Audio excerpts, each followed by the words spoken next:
everybody. You're listening to the Comic Book Bears podcast. I'm Bill Zanowitz. And I'm Steve Morey. And we are your hairy, heavy homos that talk about comic books, but you don't have to be a hairy, heavy homo to listen in. And we're back with you, just two of us tonight. We were hoping Caleb would be with us, but it turns out he's going to see Eternals.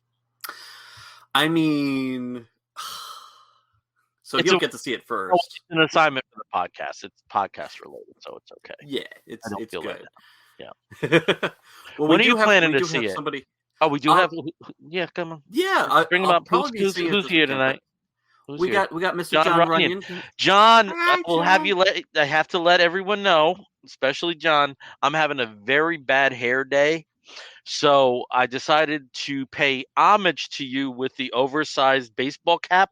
So this is a Nirvana cap that I have, and that's why I'm wearing that.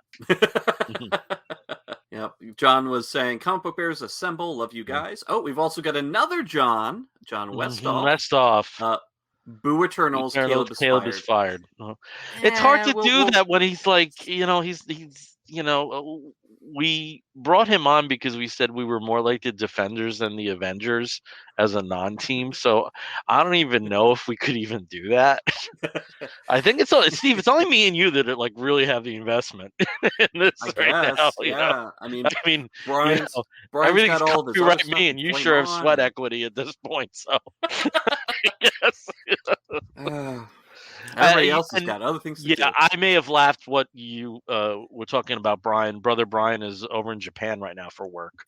Yeah. So how dare he abandon us for another time zone? And that was so weird about him on the base and sending us the pictures of the like dozens of Superman coloring books that were. It was so cool. That was so weird, though. I was like, hey, he's got a new. Yeah, it's cool. We should collect those. I mean, some of those look pretty fancy. They had like Silver Age. The Golden Age. I had to know if like it was golden, because that would be pretty cool. So, Brian, bring some back for us. Yeah, do that. I'll buy some crayons. Yeah.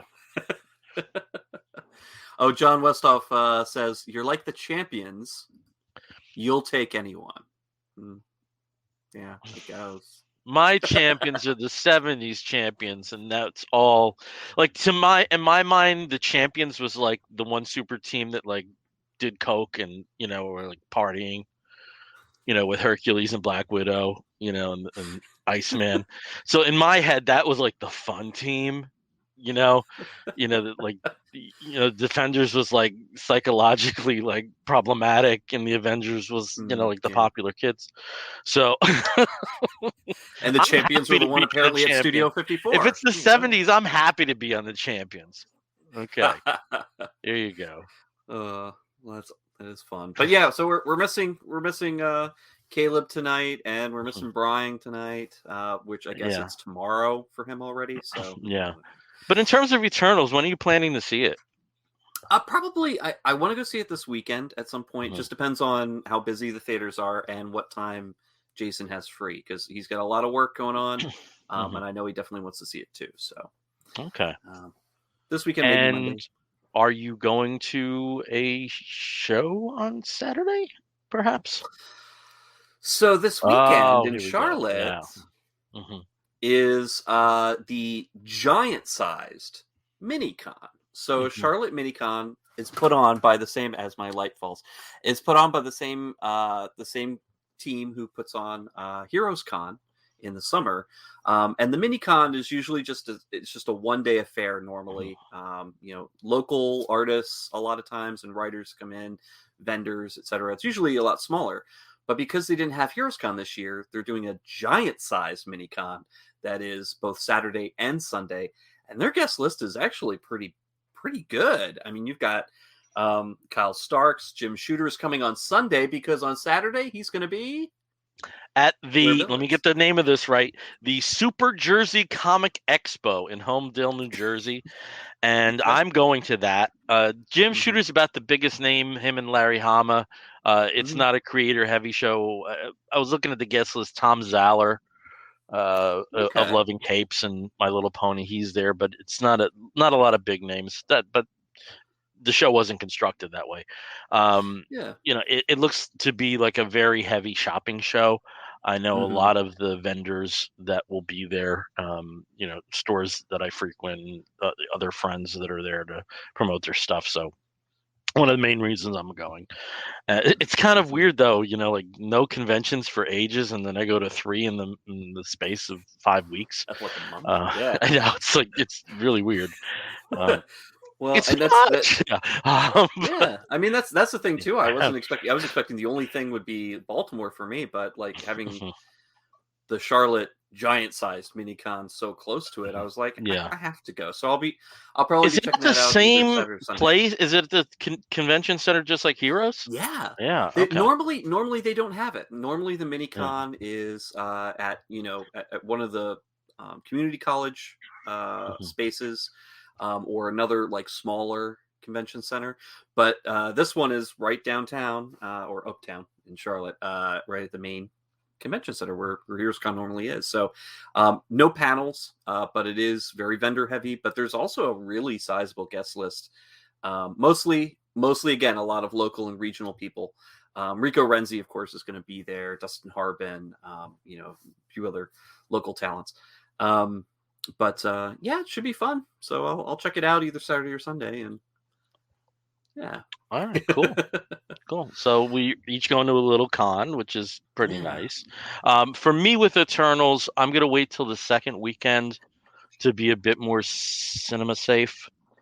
I don't know, with so much negative word and the review bombings, what out of the gate box office will be like. But, Shang-Chi was pretty encouraging.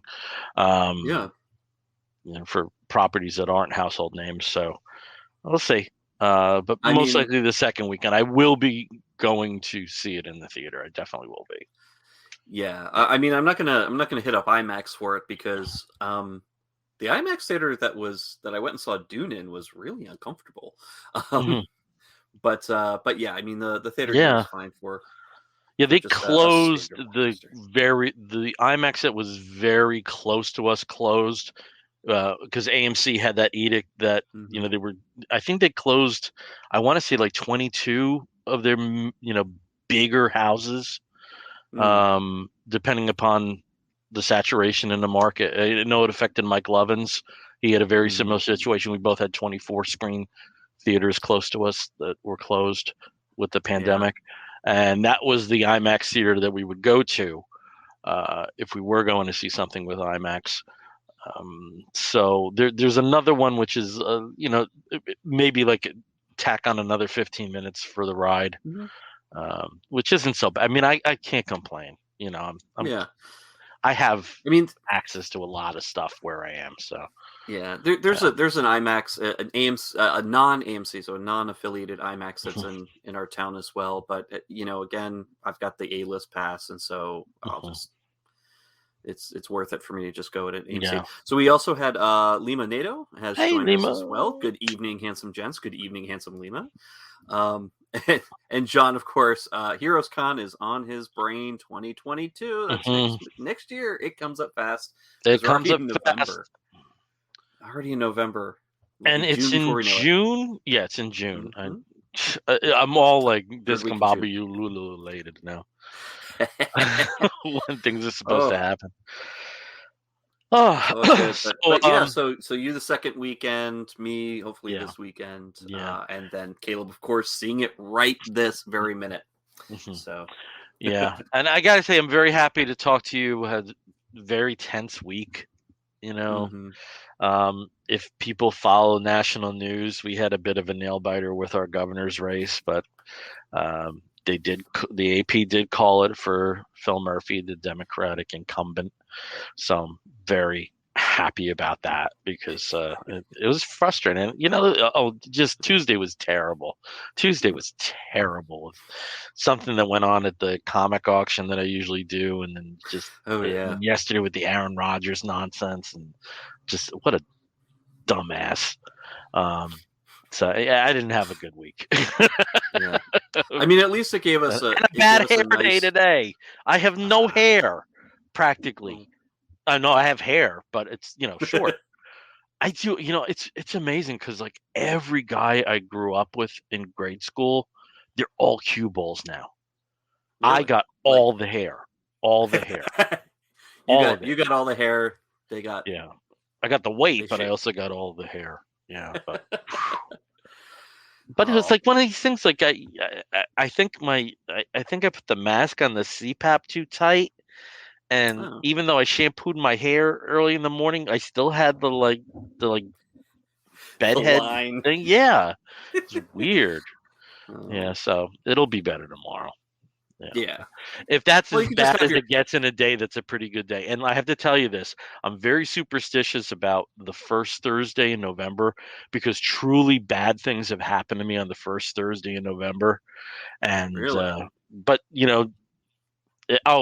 like my mother died. I was fired from like my first real adult job, and terrible stuff has happened to me on that day. It was one of those things where only in hindsight I recognized it. And then I got like crazy superstitious. Like 2 years in a row, I like even took the day off and didn't drive. It's nuts.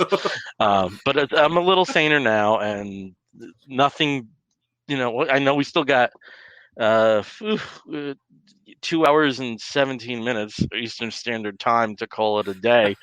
So I don't know, meteor could come in or something, but so far so good. I don't think the Perseids are out tonight, so I think we might be okay. We probably should tell people what we're going to do tonight. We have like very few bits of news. We're also going to be talking about this season's finale, and actually the entire season of Stargirl, which I think we'll both agree is one of the more enjoyable. That's a shitty word, but it's one of the shows we like. It's top of my stack. Let's put it that way. It's a good of the CW shows. Yeah, top of the stack is a perfect way to put it. It's one of those shows that I don't mind like immediately watching when I can. Like as soon as I can, that's the first thing that I'll throw on. It's also probably one of the bigger fan service, like DC deep cut. Jeff Johns' favorite things. Oh yeah, very deep cut. All of Jeff Johns' favorite things. I mean, if you ever want obscure DC references, just look at the marquee of the movie theater within Blue Valley on the show. Yes. My God.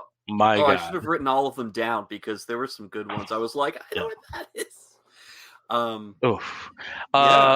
So, normally when we do the show early on, we have some geek gets. Because of so much concentration with the conventions, I reined myself in. Let's put it that way. But I did get one recently, and this is a book. The author credited is Brian Southall, and it's Sgt. Pepper's Lonely Hearts Club Band, the album, The Beatles, and the World in 1967. Now, the SRP on this is pretty high. It's $30, but I got this at a supermarket in the remainder section, so it was $3.99. So I grabbed it. And Brian Southall is a former press secretary at EMI Records, so a lot of inside knowledge about this. And it basically you get the framework of what the book is about. It's about the recording and the reception and other things that happened with the Beatles in 1967 and their album Sgt. Pepper's Lonely Hearts Club Band. Sgt. Pepper's Lonely Hearts Club Band, I believe, is, if I have my math right, it's 27 days older than I am. So there's a lot of affinity there. It's been a presence my entire life. My parents had the album, and then of course I had to get my own copy and all that. And this is it goes through month by month what was going on with the band. There was a lot of big developments within the band, apart from the creative issues and the creative triumphs. You also had the death of their manager, Brian Epstein, that year. Right. It was their first contact with Marashish Marashogi. And just a lot of stuff, and just full of great pictures in here. Cool. This is them taping the Our World broadcast for All You Need Is Love. Oh God, there's so many good pictures in here. There's one I really wanted to show on the show, and of course I can't find it right now. But especially at the remainder price, this was great. Oh, this is great. 2-page spread in here of Paul McCartney and Mickey Dolenz in 1967. Just wonderful stuff.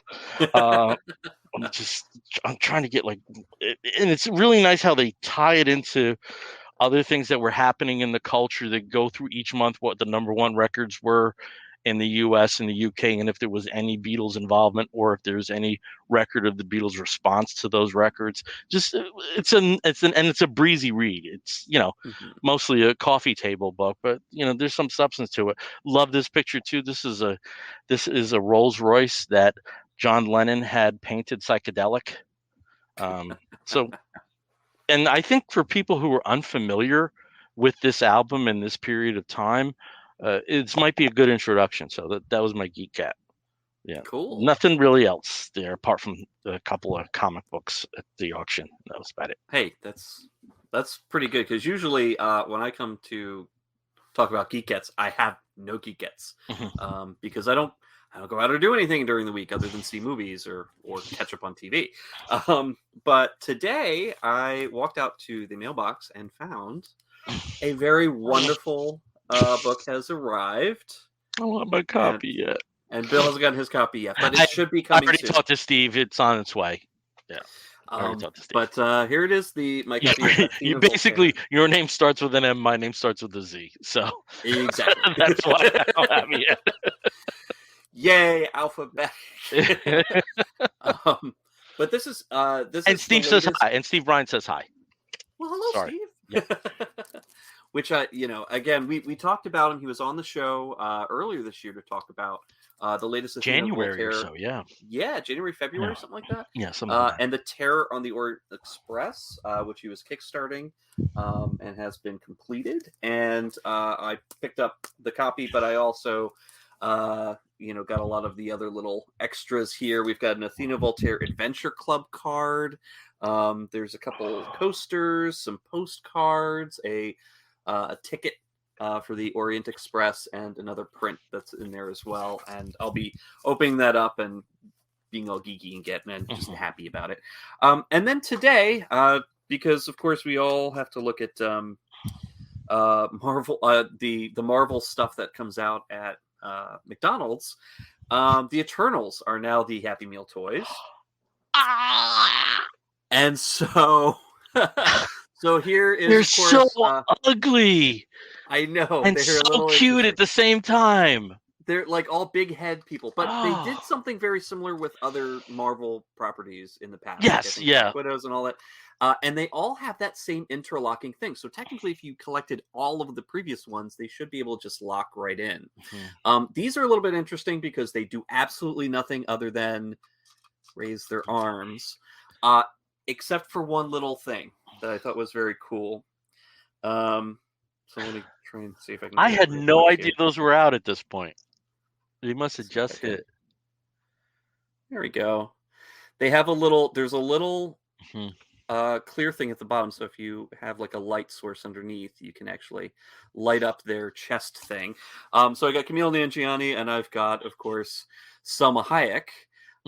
Which is pretty cool. Although Selma Hayek, her little thing, she has her arms that go up a little bit, and so she's either saying like "Move along, people," or she's just crop dusting. In my queue. Or she's just kind of crop dusting everything. It's like, woo, boy, that was a strong one. I should have had some chili. But anyway, I thought they were very cute, although very strange. And this is kind of one of the weird things when I went in to go and buy them. Yeah. Because you can just buy the toys. You don't have to buy the whole which I will have to do because of the diet right now. Yes. You'll down just get 6 pounds. Down 6 pounds. Excellent. So you just have to get the toys. But when I went in, I asked for the toys. Like, I'll take two. The two that they had. And I was asked, do you want a boy toy or a girl toy? At which point I got confused because they only had the Eternals. I'm like, is there a difference? Do they have like a line of Eternals toys that have like they're all pink and have like hair that you can comb? I don't understand the whole boy girl like toy thing, but no, it was because they had a boy and a girl, and apparently people get very particular about which one they pick up for their child, depending on the assumed gender of their child. So I was like, okay, that's weird, but also it's all Marvel stuff. Like, yeah, whatever. Anyway, but yeah, those were the cool things. Can you please do for me the Selma Hayek as Icarus, the move along thing again? Can you just move along? Move along. God, I gotta get one. I gotta get move one. Along, okay, people. Yes. I gotta get one. I gotta get one. I gotta get one of that, and then the new Hercules figure that was released. Yeah, I gotta get that. Yeah, gotta get that. That looked so cool. But yeah, now I got some of these. So they're gonna have one for, I guess, all the main characters, but they all look like these giant weird bobblehead things, and I guess they just move their arms. So those are my kids. Okay. Well, as we mentioned in the intro, we're going to talk about Stargirl. So why don't you start us off there talking about the second season of the show, which has the subtitle of Summer School. Summer School, where unfortunately John Runyon, in reference to Selma Hayek's character, I feel like she's saying 2 hot dogs, a soda, and chips. Should I do it? Do it. And, again, it's prefaced with, I'll have 2 hot dogs, a soda, and chips. Yes. Which, just as a blanket statement, I kind of channel Oliver Hardy a little bit in this. It's a long story, but I was both charming and driving Steve nuts when we were online at Heroes at Baltimore Comic-Con with my order. Yeah, but it's cute. Now I can't get it out of my head ever. Yep. It's like an earworm. Yep. For 2 hot dogs, a soda, and some chips. Sure. So Stargirl season 2. So the difference here, Stargirl started out on the DCU streaming app. Was one of their originals, and actually was a really big hit. And so it was concurrent. By the time that it did air, it was concurrent with the CW. It would hit, I believe, on DC Universe on Sunday night, and then air on CW on Monday night, if I'm correct. Something like that. It was very close. Not a long it was very period close. of time, yeah. And it ended up doing really well on the CW, and so for season 2, they decided to move it, just whole part and parcel, move it to the CW for all the first run episodes. And in this season, it's basically the summer after the first season's school year, where unfortunately most of our heroes have to repeat classes because they all kind of failed because they were too busy superhero winning. For whatever reason, most of them end up back in class to do summer school.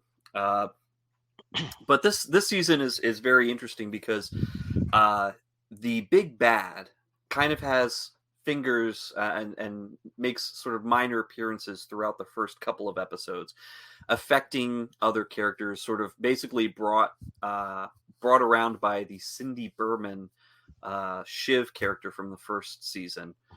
Finds the Black Diamond and starts using the diamond to make bad things happen, and also to bring together her other children of the ISA.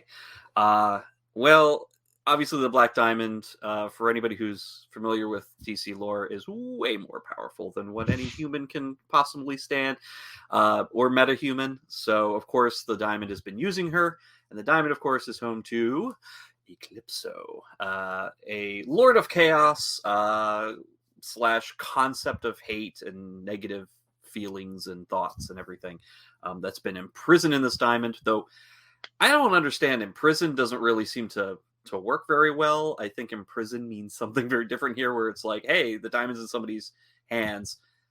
Eclipso gets out constantly and is causing chaos and things. But through the course of the season, terrible things happen that are related to Eclipso, but at the same time, we're also introduced to new characters. So we have new heroic characters like Jenny, also known as Jade, the daughter of the original Green Lantern, the Golden Age Green Lantern. We also have the Thunderbolt, Teased in the first season is just a little pink pink pen, but Courtney's younger brother, or stepbrother, actually brings the Thunderbolt genie to life for comedic effect. And later on, of course, then we're introduced to Jakeem, who was the wielder of the Thunderbolt in the newer JSA series. We also are introduced to the Shade. Makes his big appearance, which I love the Shade. I love the Shade, and Jonathan Cake, the actor. I love the character, and well. Boy, did they nail the casting on this. This guy was absolutely wonderful. Kind of rakish. I always thought, like, if they had like a movie of Starman made contemporaneously, like there's a number of English actors I think just would have killed, but I can't think of anybody in the role now apart from him. He nailed it. He nailed the charm of that character, the complexities of that character, the inherent sadness of that character.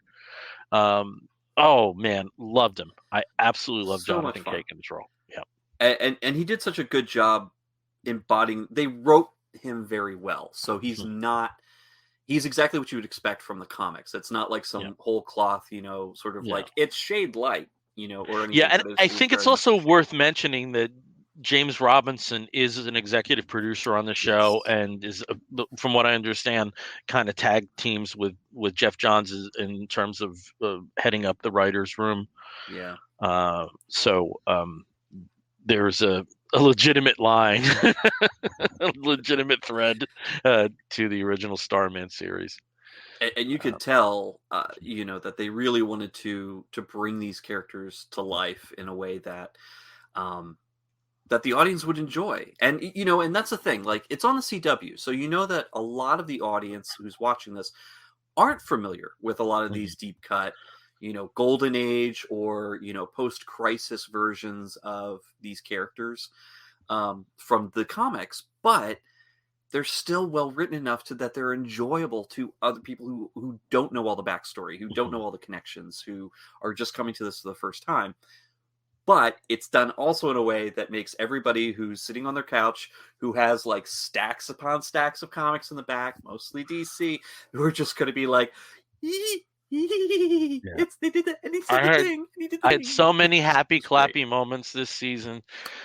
Oh my god, so many Easter eggs out there. So many. One character that I thought was a very interesting inclusion, and he doesn't show up in a lot of episodes, but is I enjoyed his appearances, was the mechanic / junkyard friend that showed up in a couple episodes, completely, unsurprised. I didn't think he was necessary. He wasn't necessary at all. Yeah, but I didn't enjoy him that much. Yeah, I didn't enjoy him that much. I liked him. Played by King Mala. Who I did like, though. I did like the teacher at summer school. Yes. Yeah, I did like him. That unfortunate character, the teacher who again was infected by the Black Diamond and became, and see, I didn't recognize that villain, or that sort of meta power set as a particular villain, but could have easily been pulled from from a long standing DC lore. But yeah, you also get reintroduced to Dr. Midnight. The original Dr. Midnight does make an appearance finally in person. Teased throughout the season, but then finally, makes an appearance in the flesh and gets out of where he had been trapped for so long. And also, several other characters are implied, which is always very nice. One of them being the character of Todd, aka Obsidian, Jade's brother, because she goes searching for him at some point in the season when she, the character has to take a break. It's not a regular, so it gets to take a break. And what that then connects us to is the Helix Institute and the nice, wonderful tease at the end of the last episode of Mr. Senora Bones. I was like, voiced by Keith David. Oh, Oh yeah, it just like exactly it. I was like, this is yes. Yeah. So Yeah. I mean, this whole series, this whole season was just fun. You had It was fun, Grundy but there were. as a major character. You also did have, though, a very defined sense of severe circumstances. Oh yeah, Yeah, there was consequences, the stakes.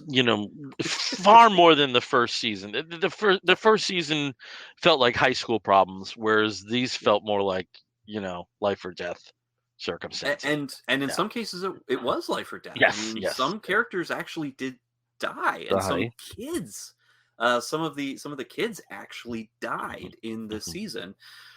We did have some deaths, obviously, in the first season. Brainwave Jr., Henry ended up dying. But here you actually did have some characters that you were worried about, and there were some pretty shocking things. A lot of the moments, like the most disturbing and darkest moments, I can attribute to Eclipso's child form. And I did have to look up the actor. The actor's name is Jason Davis, child actor, who embodies the most evil aspects of Jason Eclipso. Creepy Davis. Jason Creepy Davis. Basically, it's like creepy. If you take Pennywise the clown, but make him Georgie. Like basically from it. Like that's the thing. This kid's he's got creepy. the sweet little kitty voice, and he's just so loving all of the most horrible things. One of the most powerful episodes was with the young Dr. Midnight. When she goes to try and find the other, the other, her friends, she ends up at their house, or what she thinks is their house, and the little boy Eclipso is there, saying some of the most horrifically racist things, trying to goad her on and make her react in ways that would of course make him happy, just having her just fly into a rage or feel awful about herself or whatever. And he's saying terrible things about her, making fun of her appearance, making saying these racist comments about her, her intelligence and her worth and her value. And I'm like, this 10-year-old kid is just doing this too well. But it was such a moving episode, and I think how well he played that role and how well she played her role and responded to it. Just that it almost brought me to tears. Just that whole section of that episode was wonderful. But there were some wonderful moments here. The finale was super cool. Gave us enough time for a ton of action. Comic booky. Oh, it was so comic booky. It was so like good. Opening a comic and just the characters exploding off the page. It was. You had the original Ted Grant, popping out, Black Cat popping out, and fighting Yolanda. It's just there's just so much going on here, and of course we get multiple appearances throughout the whole season. But finally, as a confirmation that he is going to be a regular going forward, Joel McHale as Starman / Star Spangled Kid version of Starman that's been sort of smooshed together for this show. But just fantastic moments from all of the cast. Everybody had a chance to shine. Amy Smart is a treasure. I love her as Courtney's mom. Mike really had great his interactions there. Mike had his moment in the sun. Mike had a couple moments, which I feel good. I especially like Yolanda's arc, because I think with people that are in this situation, you don't get over. Things happen in the midst of battle, and you don't necessarily get over by the next issue.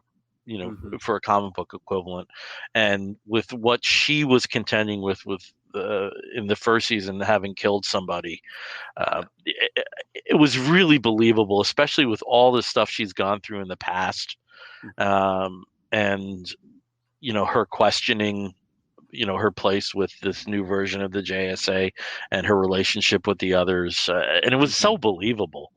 It was just right on the money. Really liked her arc. Some incredible things here. The character of Cindy Berman, of course, being the sort of like the starting big bad for the season, and of course, just giving the entrance to Eclipso. And also, you think she's she's gone. She's done for halfway through, and they find her back. They find her and give her a chance to redeem herself, which she kind of does. And obviously, there's some interesting things at play that have been teased for the next season about her place in the show. Yeah. It's all over the place, so we can say what the subtitle is for the next season, which is Frenemies. Frenemies, yeah, which is so good because, of course, what prompted the subtitle was, "Hey, did you hear the house next door just sold? Yeah, we've got some new neighbors. Ding dong. Who is it? It's the Crocs, i.e., Sportsmaster. Huntress, Huntress, Tigress. Huntress, Tigress, and of course Artemis. Just howdy neighbor, like, oh my god. I also think some of the moments with Artemis being in foster care and her situation with her position on in the high school sports, it was some really good moments for her too. There's a lot. I'll just throw some other things that I loved. We had appearances by JSA members we haven't seen. Ethan Embry as Johnny Thunder. Yes. Oh my god. As somebody who basically devours whenever they release new Grace and Frankie episodes, he was just perfect in that. We had John Wesley Shipp reviving his take on as Jay Garrick in this iteration of that character's legacy. Again, it's a show replete with Easter eggs left and right. We were mentioning, I think before we were on the show, that just watch the marquee of the movie theater that's at Blue Valley and you'll get some treats. My favorite among them, though, I have to say, was the name of the used bookstore in Blue Valley being House of Secrets. Yes. I just love that. And the guy who ran it just looked a little bit too much like a cane. In a minute. And I'm so excited for the next season. Jonathan Cake confirmed he's a recurring. Yep. He has a recurring role on this. If you go by some of the casting sides that have come out, it's pretty clear that Obsidian will be part of it. And some of the other rumors are Adam Smasher and Hope O'Dare, which I'm very happy about, from Starman, with a very distinctive connection to the Shade. So it's a fun show, and 13 episodes. You're in and out effectively. Yep. You can binge it in a day where you just don't leave the couch. On a Saturday. And they're fun. They have like a great rhythm to them. Yeah. And as much as we were saying that the show took much more darker turn than the first season, still there was a sense of fun, and the fun is kind of wrapped in realism. Another thing I loved was in the first episode, the kitchen of the Dugans gets severely damaged when Jade and Courtney fight, and that's not repaired by the end of the season. Oh no, you've got the burn marks that are in the wall. You've got like half the counters like cut in half. You're just sort of like, they've had other things to contend with. There's none of that. Next episode magic. Nothing happens. So we've got a lot of comments here actually. Oh, cool. Lima. I'm enjoying Stargirl as a JSA fan, but it took me months to resume watching it after the revelation that all the JSA relics are left on a table for anyone to grab. And that's true. If you remember in the first season, basically they go in, they find the JSA, they see the JSA headquarters and are like, wow, look at all this stuff. I'm just going to throw it all in my duffel bag and take it back with me to my house, like for anybody to just pick up. Although that was also a fun moment too, because we got to see like a lot of the relics and the how they interact with the characters, and of course give us a hint of what's to come. And he continues, this kind of dumb script scares me off. Yeah, I'm talking to you, Star Trek Discovery.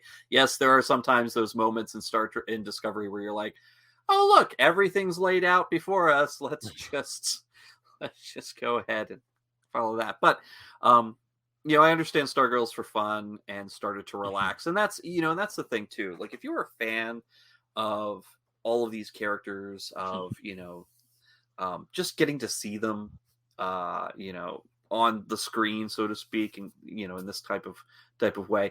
I mean, obviously it's not following the plots exactly from the comics. So if you're expecting to walk into, issue number whatever of the JSA or issue number whatever of Infinity Inc. You're not going to get it. Stars and Stripe. Yeah, exactly. But you get enough bits and pieces from those that it's it's almost like kind of like a Blizzard at Dairy Queen. You get like I'll have a few chunks of Stars and Stripe, a few chunks of JSA, a little bit of Starman, a little bit of look,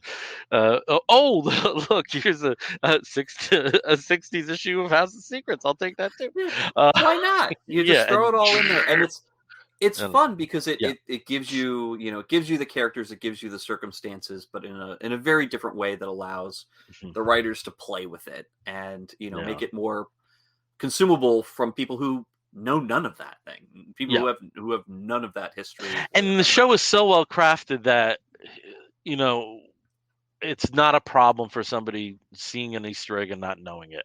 The show's established its vibe, and it's just very well executed. And as we were saying, the Jeff Johns and James Robinson have substantial involvement in the crafting of this show, and it shows. And I'm so glad it's around, and it's going to be a tough wait for another year, but 2022. But hey, there is a third season coming. That is, it's confirmed. We have the subtitle. We know what's. We have the subtitle. You have to do it. Yeah, kind of know what to expect, but I'm sure we're going to get a lot of surprises.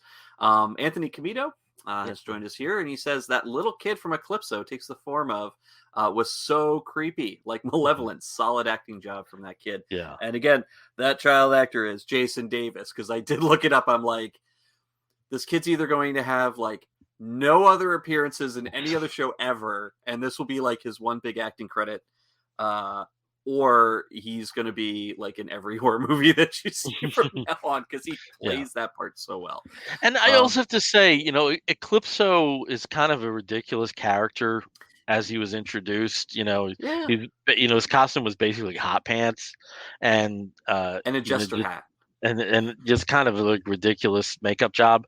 And there have been times where he has been portrayed as very much a big bad, and they really took the darkest elements of the character and established them really well in the series, which was nice to see, because if you take a look at the 60s appearances, you're like, who the hell would be scared of this guy?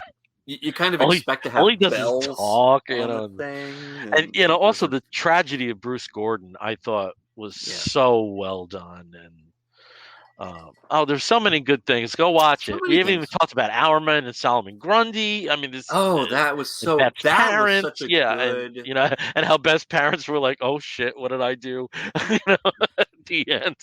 Best parents at the end were great. They were like, we got to talk to you about new costume. What do you think of yellow and black? I was like, oh my god! Yes. Imagine superhero stage parents. Oh my god! So, oh man, yeah.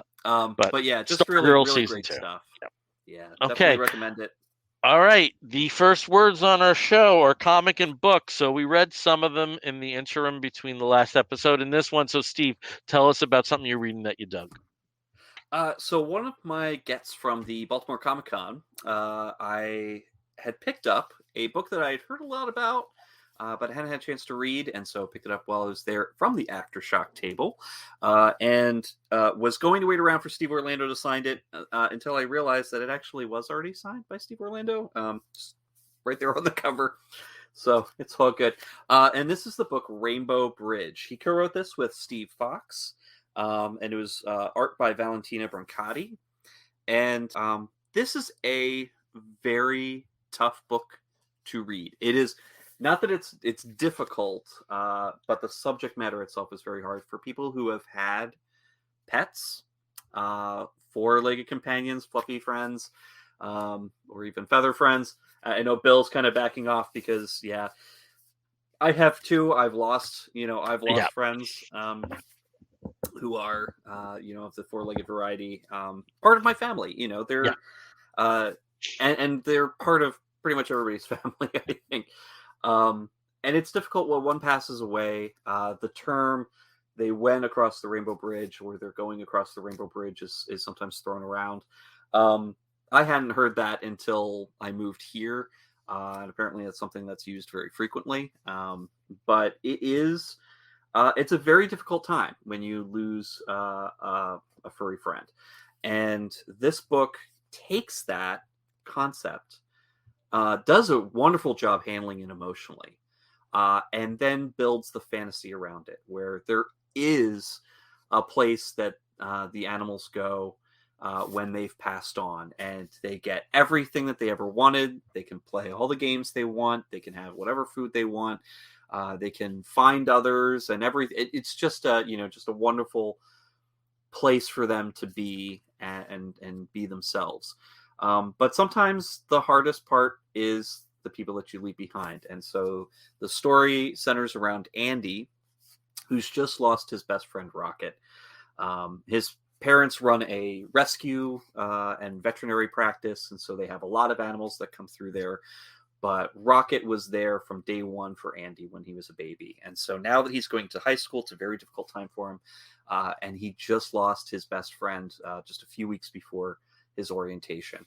And so he can't get over, he isn't over it, of course. And you can't really get over something like that very easily.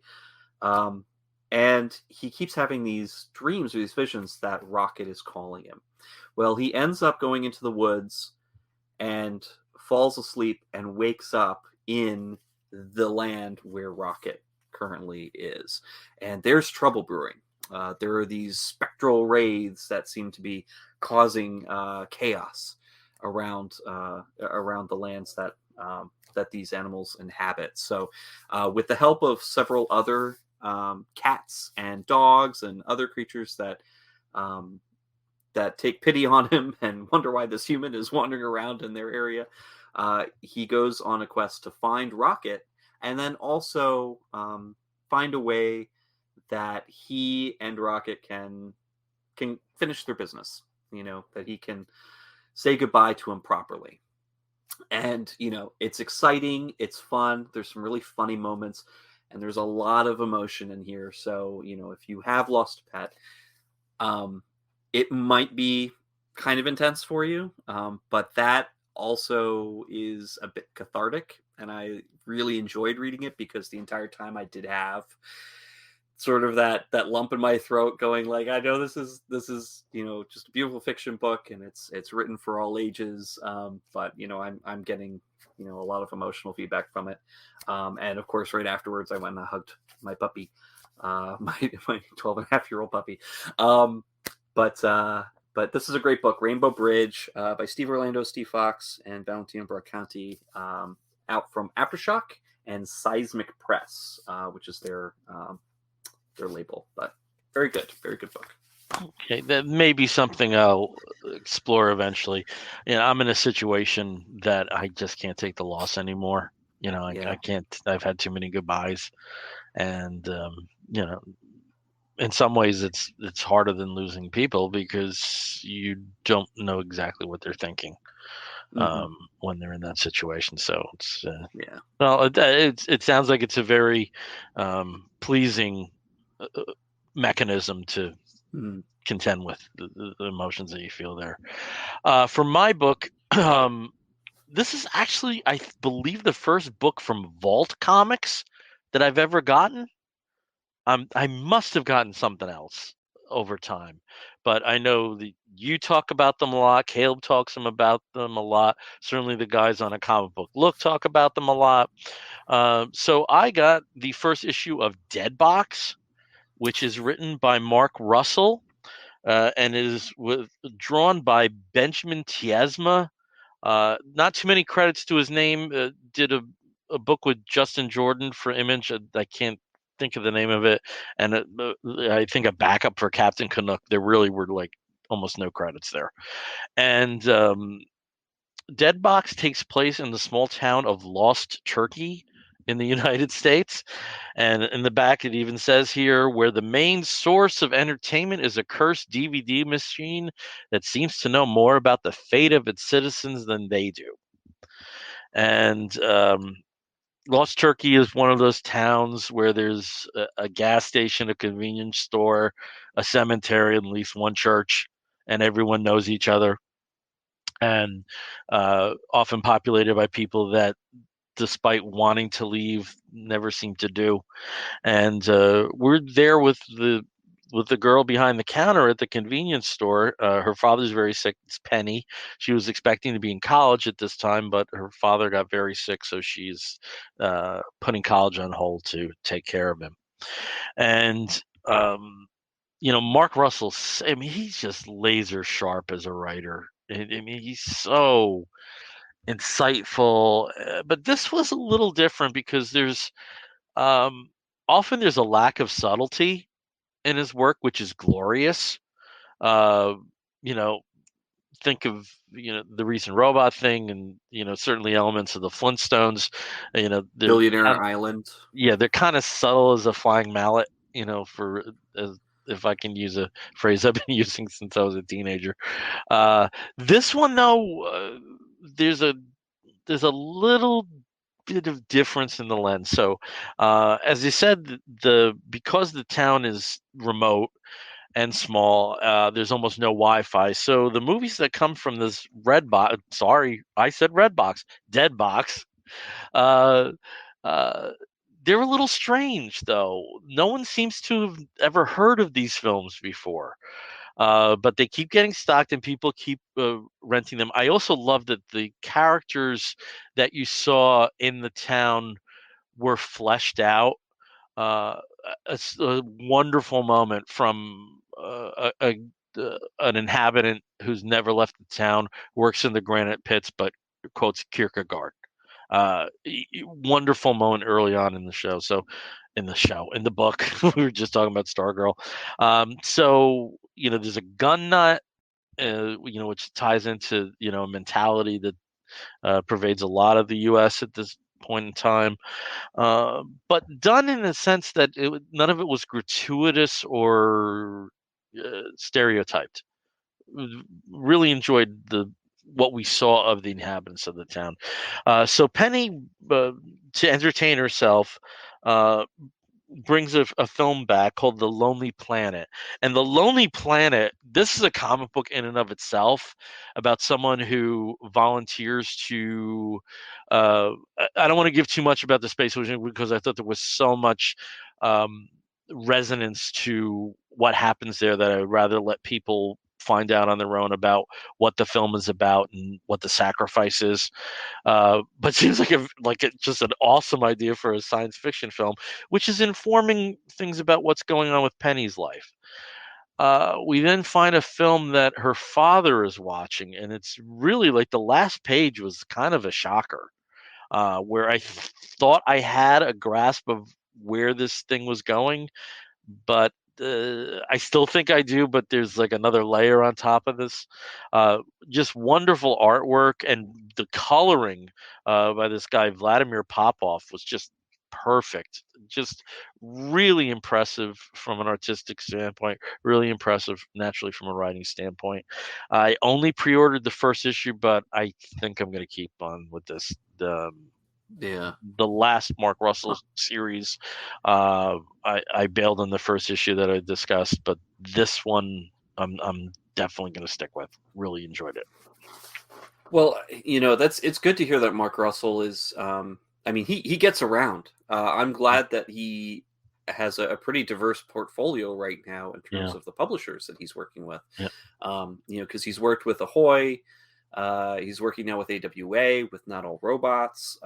He's worked with DC. He's worked with a couple other. Right now with Marvel, with the Fantastic Four Life Story. Yeah, and Marvel. Yeah, so it's pretty cool. I hadn't heard about this one, but I've been impressed with a lot of Vault's other sort of like horror offerings that are really good. So that I might check this one out. All right, cool. And I'm going to stay with it. It might be an excuse to go to my quasi LCS and say, "Get me that book every month. I'll come in." Well, and you may have bailed on it. Yeah. You may have bailed on it, but I stuck with Not All Robots, and oof, boy, it is funny. But also like very, as you said, he's as subtle as a hammer. And some of the things that he has in there are just they're just great, but also, but thought-provoking. I think you would enjoy this and appreciate this because there is a reel back on the satire somewhat here. So, well, it gives him a chance to diversify what he's doing. So that's good. Cool. All right, tell us about something else you read and dug. Well, speaking of AWA and their Upshot imprint, I picked up ETER the other week. This is actually kind of ends up being a reprint a little bit of something that I think they did either in an issue of their Upshot magazine, which was their sort of preview magazine that they had last year, that offered basically entire issues, like previews of whole issues of the comics in black and white, as well as excerpts from other issues of their publishing group. And the entire first story in this, if you can find the Upshot magazines, the entire first part of ETER is available there as well. However, I super recommend that you pick up the first issue because one, it's in color, but also it's in color by Javier Pulido, who is just killing it right now with this, as well as some of his other work. I believe he's also the artist on the new Ninjak title. Just absolutely gorgeous, block work, very, just very interesting things. So anyway, the basic premise of this is Dr. Chen works at the Reading Hospital and is bored. She's really, really good at what she does, but she's like, it's not exciting enough. I mean, I'm an ER doc. I don't want to just have somebody who's, kind of just barely hanging on for their life, with a severed arm or something. Not cool for me. I want something more. Well, she ends up with it when she ends up being the physician that follows a severely injured person in to her hospital, trying to keep him alive.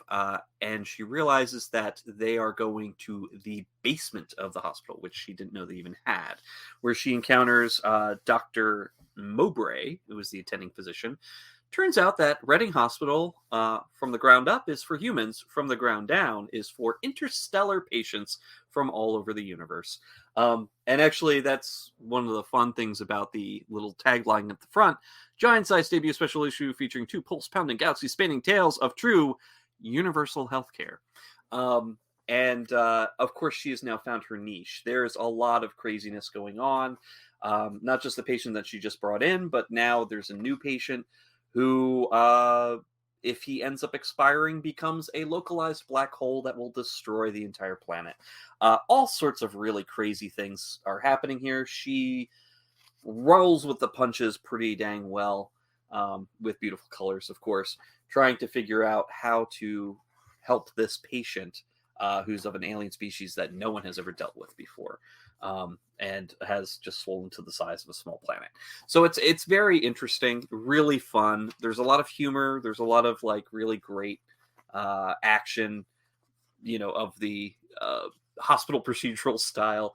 But it's a ton of fun. And of course, it sets it up that Dr. Chen, this is what she's going to be doing from now on. And also there is a second tale as well called Hard Pill, in which a Dr. Klein, so aptly named because he fits in the size of a small pill, and is injected into a patient who's suffering from zombified anthropomorphic bacteria that is slowly destroying the patient's organs, and so has to be thrown into their digestive system and fight off, what look like giant slithering creatures and other zombie monsters, before he can save the patient. So it's a lot of fun. It's a goofy book. This is the kind of thing that Mark Russell would probably write for. Just maybe do a story. The 2 writers on this one, Jeff McComsey in the first story and Dan Panosian in the second story. So it's a lot of fun. It's got some great, great contributors to this. I'm not sure how many issues they will eventually have on this, or if this is just a one shot. But it is a ton of fun, and I totally recommend it. Cool. I thought I was going to go all indie tonight, but I we both read a book, which is Jeff Lemire's Primordial, and I don't know what that was. uh, Yeah. I have to revisit it because I know I didn't catch everything the first go round, and there was a lot to process. So maybe we'll talk about it at some point. But something I did, and as we had mentioned on the show earlier, that we've both been going to conventions. We were both at Heroes. I was at New York Comic Con. We both have a show coming up. One thing you don't do at comic book conventions is read. So you don't have the time. So I was able to finally catch up on the DC books from September from my last DCBS box. I was planning to hold a stack, but I just can't do that. There's too many. So I have a mini stack. So what I'm going to do is I'm briefly going to go talk about them. Steve, please interject if there's anything here that I am mentioning that I'm shown off here that you have also read. First, I wanted to start off with the Superman line, Action Comics number 1035, and Superman Son of Kal-El number 3.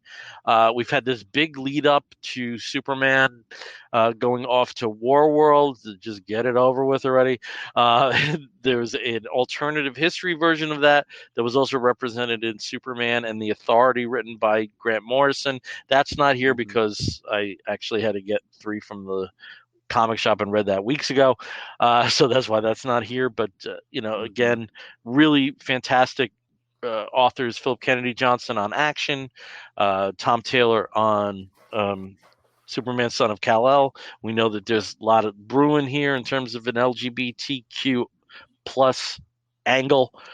So we, I'm sure we'll be talking about that down the line. But Superman books are in good hands, and we're entering a new phase where there will be a Superman on Earth and a Superman in space. And very much enjoying the Superman books right now. Ancillary book to the Superman book, Superman 78, written by Robert Venditti with art by, I forget which Torres this is. One of the Torreses. Is it Wilfredo? But anyway, I'm not going to spend time looking for the name here. I have to say, with this book, I know that we've had a lot of Venditti talk over the last few episodes because of Hawkman and stuff. But my God, does this have this version of Lex Luthor's voice down in this? They're investigating something that's out in space called Brainiac that they know nothing about, and Superman goes to a recently paroled Lex Luthor to seek assistance and knows how to play his ego. Really nice moments in this. And you just hear Gene Hackman. It's amazing. Fear State is going on in the Batman books. And okay, Jesus Christ. All right. We've had Nightfall, and we've had No Man's Land, and we've had Contagion, and we've had Death of the Family, and we've had the Joker War, and we've had the Joker versus Riddler war, the Jokes versus Riddle, whatever the hell that was called, and we just recently had A-Day. Enough with the Gotham in peril stuff. This city would be dust if it was real life at this point. Who in hell would want to live there? I'm so encouraged that when Joshua Williamson takes over Batman, that he's leaving Gotham City for a time, because we need a break from Gotham. We really do. Yeah. It's just, give. Just like Mark Waid gave Daredevil a few good days, give Gotham City a little bit. You give it an urban renewal development that actually makes sense, and people. It's just it's been through too much, and it's just retread at this point. And some of that is also peppered with watching the season of Titans, where that was a huge element too. So it was kind of concurrent with this, and also involved the same adversary, not really the emo version that we got in Titans. Some of the issues are fairly well done. Miracle Molly, there's a newer character, and her backstory was pretty interesting. And Tom Taylor on Nightwing, I mean, top of the stack each time out. But Gotham needs a break. Wonder Woman, Black and Gold. We've been talking about how amazing Superman Red and Blue was. With this particular issue, our good friend Francina Grace, whatever happened to Kathy Perkins, revives interest in the Diana Prince as Emma Peel period from the late 60s and early 70s, and revisits characters both good and bad from that time period. Really nice story. Amazing story here. This was written and drawn by Andrew McLean about this new villain Hypnotica, and just art you wouldn't necessarily associate with Wonder Woman. Works wonderfully in this format. Beautiful story written by Sherry Smith with art by Colleen Doran about a World War II pilot. It's interesting because we were at the Garth Ennis panel and we were talking about the Russian female pilots that actually did encounter combat. The women that were engaged as pilots did not, they were mostly like transportation missions and stuff, but there's a Nazi flying over the Jersey Shore. So the pilot that we have here, who's in what was called the WASP, the Women's Air Force Service Pilots, goes out to investigate, and though there are some problems, luckily Wonder Woman is there, and just Colleen Doran with the Golden Age Wonder Woman, just beautiful stuff. We mentioned the loss of pets. Not exactly a pet, but let's call it an animal friend. Really touching story in there. And Paul Esqueda has this wonderful story about the influence of superheroes in the world that they represent upon little children, and this little girl who wants to be Batman, but then she sees Wonder Woman in action. Really nice stuff. I've just been so impressed with Wonder Woman Black and Gold. It's a gorgeous book. It's gorgeous anthology every month. Their standard covers are beautiful. The variant covers are beautiful. Like this is a premium book. It is well worth the cover price. And the stories inside are just, they're a joy, and they're very different. And engaging creators that wouldn't necessarily normally be associated with franchises like this. Exactly. Really enjoy that. Tom Taylor's represented here. Superman, just for Brian here. Batman, Catwoman, issue 7 with those beautiful variant covers by Jim Lee. Rorschach, last issue. Supergirl, Woman of Tomorrow, which I'm enjoying a little more. It's a very wordy book, very wordy. But that's the one with Bilquis on it, isn't it? Bilquis Heverly. Yeah. Supergirl in space. Green Lantern Annual with Jessica Cruz joining the Sinestro Corps. This is something that Caleb talked about 2 programs ago. So I got a chance to read that. In terms of LGBT stuff, Aquaman, The Becoming, follows Jackson Hyde as he becomes Aquaman for a time. It's not exactly clear what's happening there early on, but we have him both his presence in Atlantis and also at Amnesty Bay. And nice to see that they're continuing the Pride logo here with DC with some of the material. But if you is this supposed to lead in to eventually like Aquaman? Something like that. There's a mini series coming up of Green Arrow and Aquaman together, and then that's setting up what's ever happening for those 2 characters. So be interesting to see. And there's actually a Green Arrow though. Well, the thing is, they shared a title for over 20 years, from More Fun Comics in the 40s to Adventure Comics into the 60s. So these are characters that, though there's really no real connective tissue apart from the Justice League, have probably appeared in the same comic almost as much as any others apart from Superman and Batman. So that's so funny. I didn't know that. That's really cool. Yeah. But if you want gay, oh honey, Shazam, Neron is the villain. And let me, girl, that bitch, Mr. Sinister, has nothing on Neyron. This is the gayest interpretation of Neyron you're ever going to see, and it's, oh my god, it's wonderful. Just read it. Just read it. Loving what's going on with Justice League titles. The Justice League Last Ride. I just got a prompt here reminding me later. Cheap Zdarsky's written tale of a possible future for the Justice League. Really well done. Really enjoying what Bendis is doing with Justice League. What happens here is the Hall of Justice is destroyed, and there's other things going on in regards to intergalactic threats and the United Planets.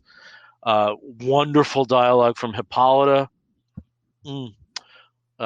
Wonderful interpretations of Black Adam as a Justice League member. Superman is leaving the team for a time period, again with the War World situation, but also because he didn't toe the line. So, and that thread follows into the issue of Action that I had before. But I've always loved Bendis on team books. I wish this was getting more coverage because it's really good. Checkmate, again, tied to the Bendis world, which is leading into the first issue of Deathstroke Incorporated, which you won't see here. You just see Deathstroke, but it involves Deathstroke and Black Canary as a team. And this is an ongoing series, so it ties in with a lot of books. And then a book that I know that you read, this was the final issue of 3 of the Locke and Key Sandman Universe crossover. My only feeling that I wish I was a little more versed in the Locke and Key world and the Locke the Locke family, because I think there were some nuances with the family quest in there that escaped me. But my god, the ending, I know we talked about this. Basically there's a journey to hell. Characters come back, and we get the return of a character that is used very judiciously by DC and Vertigo, but just a beautifully touching impact and a wonderful last page. Oh my god, if I could own that last page! Oh my god! I mean, the great thing about this one. Yeah. Oh yeah, the great thing about this, the whole 3-part series. The first issue was real, or the 0 issue was kind of like reprints and short stories that set up the story. And of course, in the 0 issue, the Locke and Key one had me in tears, but it sets up what happens at the end of issue number 2 here. But just the cool way that they connect Sandman and Locke and Key in this, and not just in the, hey, character from other franchise, hey, how about we get together and do some cool stuff.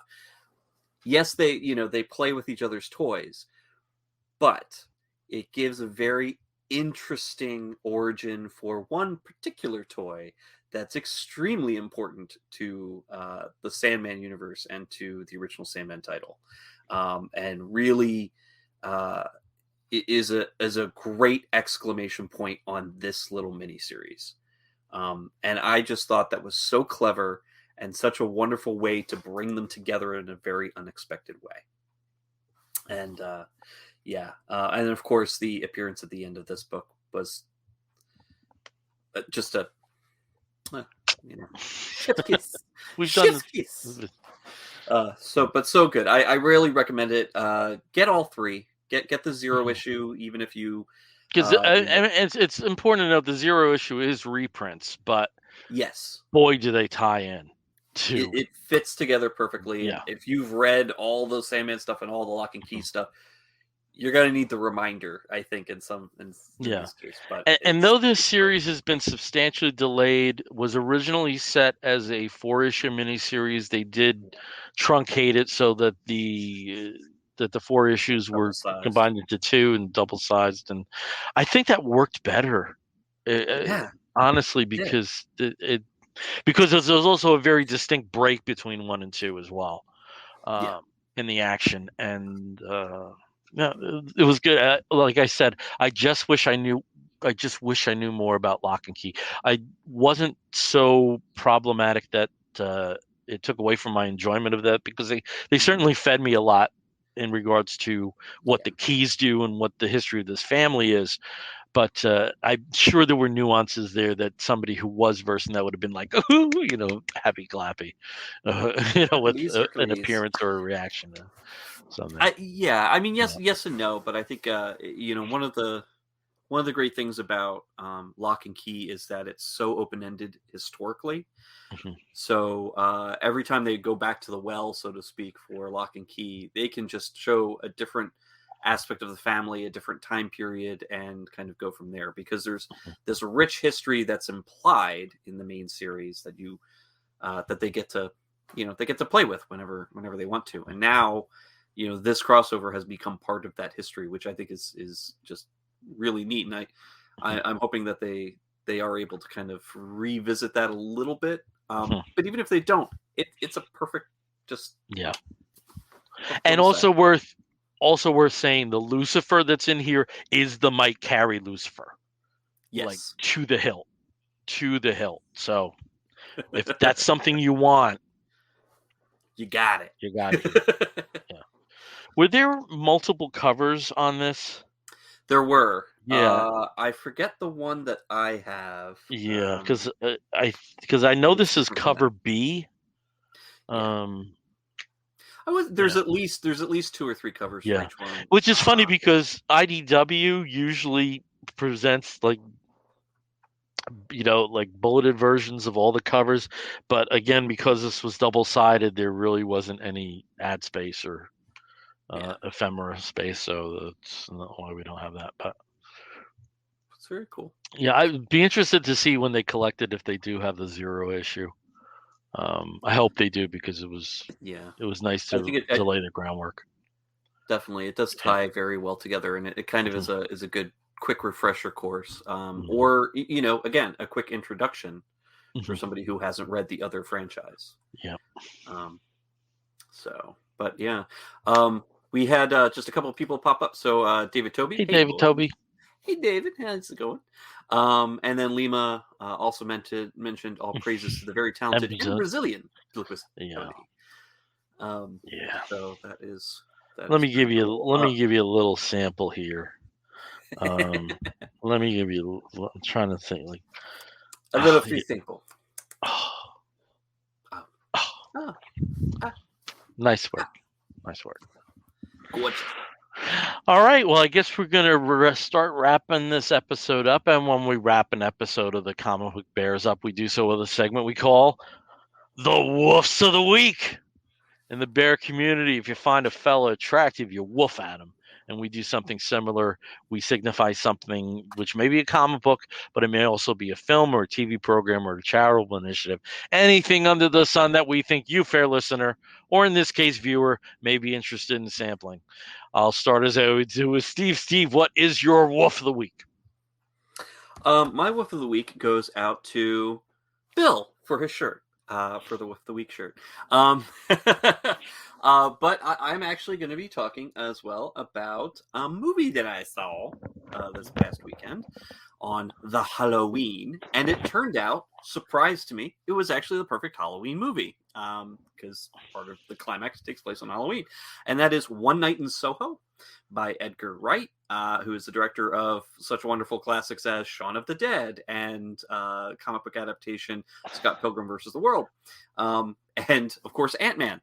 So just a lot of Edgar Wright stuff out there. But this is his little baby, and in it, a young fashion student from Cornwall who also has the ability to see ghosts, moves to London to go to fashion school, hates her roommates because they're kind of bitches, and so decides to go and move into a flat that's been around for a very long time in Soho.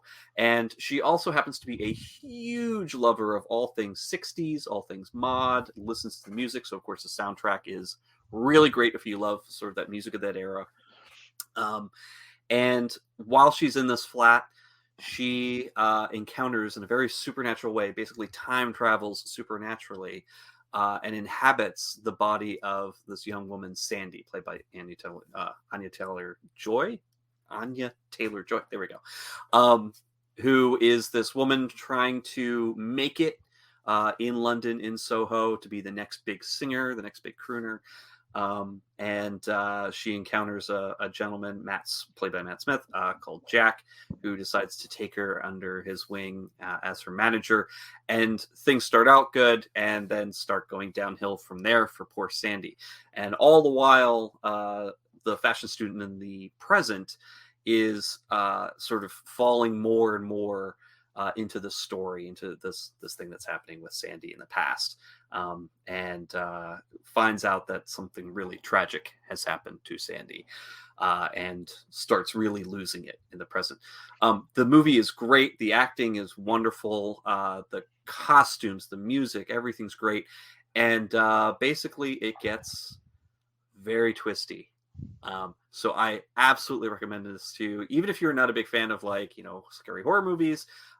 It's not a lot of it is scary. It's a thriller, but it has some really good rhythm to it, really good motion to it. And even if you're not a big, like, oh no, it scares, this is the movie to recommend to people. So, One Night in Soho. All right.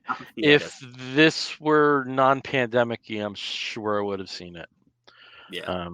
So I will see it. Just might be a wait for home. Right now. But my recommendation also goes out to a horror film. And initially, I thought I would have enough time to see a few horror films throughout October. I'm a big Christmas guy. I also love Halloween, but I never seem to really celebrate either of the two of them enough. So I thought, well, I'll be able to get in 13 was what I chose. 13 horror films. Didn't get to one of them. And a big gap in my horror film watching are the films from Hammer Studios from England, specifically the Dracula series and, some other really quirky stuff that they did from the late 50s into the mid 70s. Never got around to it. Never got around to any of them. But I did watch Flesh and Blood, the Hammer Heritage of Horror. It's a documentary from 1994, so they do have interviews with all of the people that have since passed, like Christopher Lee and Peter Cushing, Inger Stevens. I mean, just a number of the actors and actresses and writers and directors that were responsible for a lot of the classic Hammer horror films. It's streaming right now on Tubi and Roku and some of the other platforms, so it's very easy to obtain. And I at least got a flavor of what the Hammer films were like. And again, it starts off with what basically was a cinematic adaptation of a very successful serial on British TV, The Quatermass Experiment, and then goes right up to Dracula and Hippies with the Dracula 1972 AD. So you have a big gamut of films that that are covered within the documentary, and just a nice 2 hours to give you a flavor of stuff that you eventually want to see. So that was my wolf of the week. Flesh and Blood, the Hammer Heritage of Horror. And I hate to say that. I hate to do that. So, all right. Again, we are the Comic Book Bears podcast. We thank you for streaming in with us. It really means a lot to us that we have people tuning in. So thank you. When we do these live streams, you may be listening to us on the audio version, and we thank you for listening to us through that mechanism as well. And if you want to reach out to us, you can do so by sending an email to comicbookbears@gmail.com. Again, listening to us, you can listen to us through Apple Podcasts, through Stitcher Radio, and many of the other podcasting platforms.